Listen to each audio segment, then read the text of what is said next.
Guys, a lot of news in the market this week. We're going to go over a couple things, including starting with S&P 500 target by Goldman Sachs. They've bumped it for the third time this year to 6,000. Mo, why did they do it? Because the market's up. That's exactly it. Guys, I don't want anybody to believe that the guys at Goldman, the guys at all these big companies are smart. They are not smart. I've literally sat in an office with Goldman Sachs people and talked to them about basic investing and just hitting my head going, these guys don't get it. Now, I'm not trying to be rude and sit there and say that they're normal people like you and I. The difference is you have an advantage over Goldman Sachs. Your advantage is you don't have clients. You don't have people to sit there and impress. You don't have to keep a job. You don't have to keep a job. If Goldman came out today and said fair market value of the S&P is 2,800, they'd be fired. Why? Because they're putting fear into their investors, and they'd sit there and say that's half the price of where it is today. More on that in a little bit. But Goldman has absolutely increased, and their logic, their driver of it is margin expansion. What? Okay. That's such a generic statement. Sounds smart. It sounds really smart. Margin expansion. That's it. It means margins are getting bigger. Okay, could be, could very well be. But remember, every investment is the present value of all future cash flow. So if you determine what the cash flow is going to be on this pool of investments, the more you pay for it, the less money you'll make, the less return you'll make. It's just math. So the S&P, according to Goldman, hit 6,000 in the short run. More power to them. Guys, this is my stock market to GDP ratio, according to Warren Buffett, the single most reliable metric on stock market valuations at any given time. My data goes back to 1928. We're currently at 57.51 as of this morning before the open, 110% overvalued for fair value of 27.40 on the S&P. As you can tell, fair value just keeps going up and up and up and up. Yep. And that's great. As a stock market, as the GDP gets bigger and bigger and bigger, fair value should increase because these companies should go in tandem with GDP. But it doesn't change the fact that we're massively overvalued. What does that mean for the future? My guess is that the next 5 or 10 years will not be as good as the last 5 or 10 years. And for those of you who don't believe GDP is an accurate way to look, here's the 10-year PE ratio, which takes the last 10 years of profit, brings it to today, 115% overvalued. Fair value of 26.73. So guys, any way you cut it, any reliable metric on the S&P says they're overvalued, but we don't know when the overvaluation is going to end. All I do think is going to happen is I think the next 5 or 10 years are going to be harder than the last 5 or 10 years. Does that mean you can't make money? No. Does that mean you should exit stocks? Absolutely not. What it means is be ready for volatility, and I want you to change your mindset from fear of downturns to excitement for them, opportunity to buy more at lower prices. That's what's most important. If you like what I've said so far and you're new to the channel, do me a favor.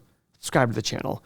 We do 4 or 5 videos every week recapping what's going on in the markets, news, earnings results, etc. Speaking of earnings results, earnings season's kicking off soon. Yeah, Friday. Things are getting exciting. Not much during the week. I don't think there's anything of note today even. No. Not a lot. Pepsi's tomorrow, Thursday's Delta, but that's about it. So is Delta.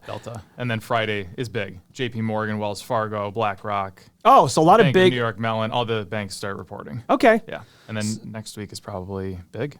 Okay. So kind of exciting in the markets. A lot of Fed presidents talking this week. Kashkari, who's from Northeast Ohio, from the Minnesota Fed, he's speaking. I think almost every single one, if not all of them, are speaking this week. All eyes are on interest rates because guess what, guys? It was funny.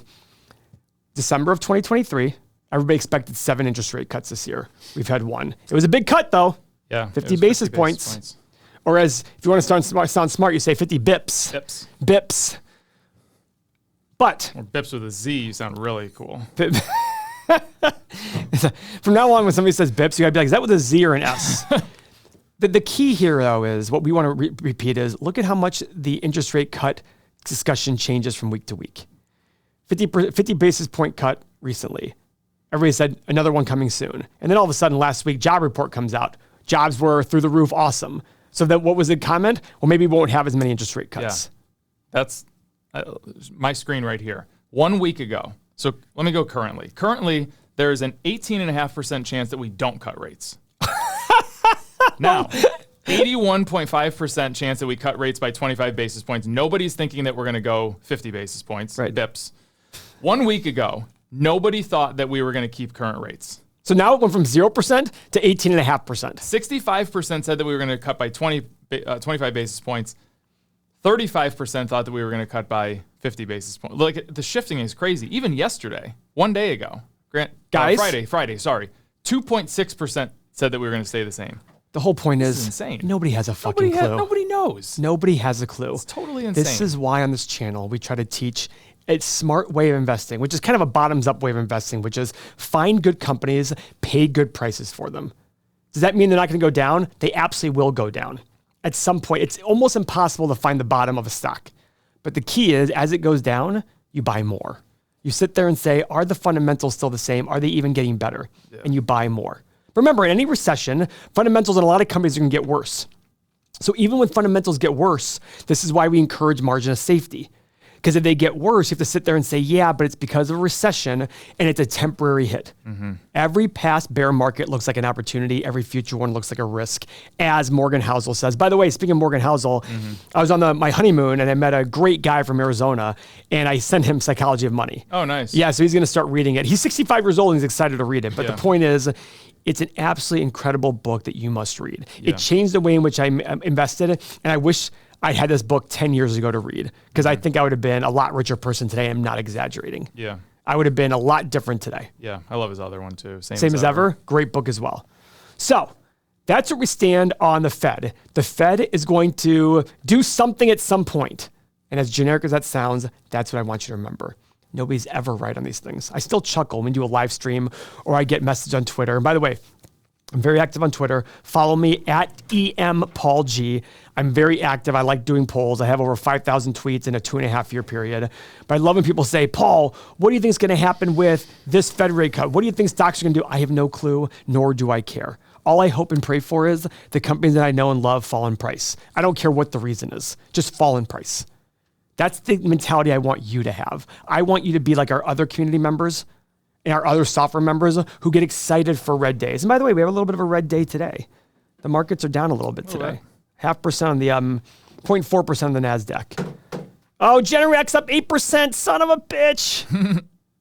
This is a company I own. It's up 8%. Son of a gun. God, that sucks. And I really, truly mean that.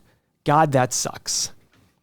I wanted to buy more Generac. I did not get a full position in Generac. I bought it sub 100. Did I get sub 100? 100, yeah, 150, I'm pretty sure something. And I'm not saying it to brag. I literally mean I wish it had gone to 50. And I 100% wish that had happened. Mispricing you wanted. That's the mispricing I wanted. That's the mentality I want you to have. Guys, Generac, this really, really bothers me. Let's pull up Generac really quick in our software. Oh, this is really poopy. Man. So obviously they reported something today to be up 8%. $10.5 billion company, $13 billion enterprise value, more revenue, more free cash flow in the last year than net income. Gross profit, 36%. Their profit margin in the last year is 6%. That's terrible versus 9.5% over the last 5 years.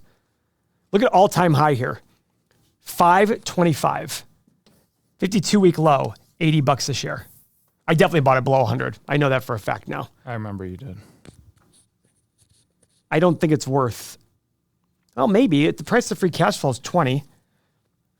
The PE is a little misleading, I think.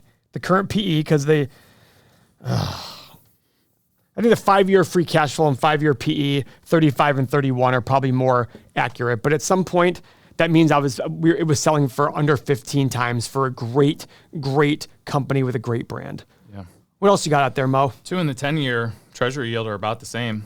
Oh. Yeah, not inverted anymore. Well, July 6, 2022, it inverted. Yep. Was it the longest inversion we had in history? I believe it was. Remember, inversion is an indication of recession.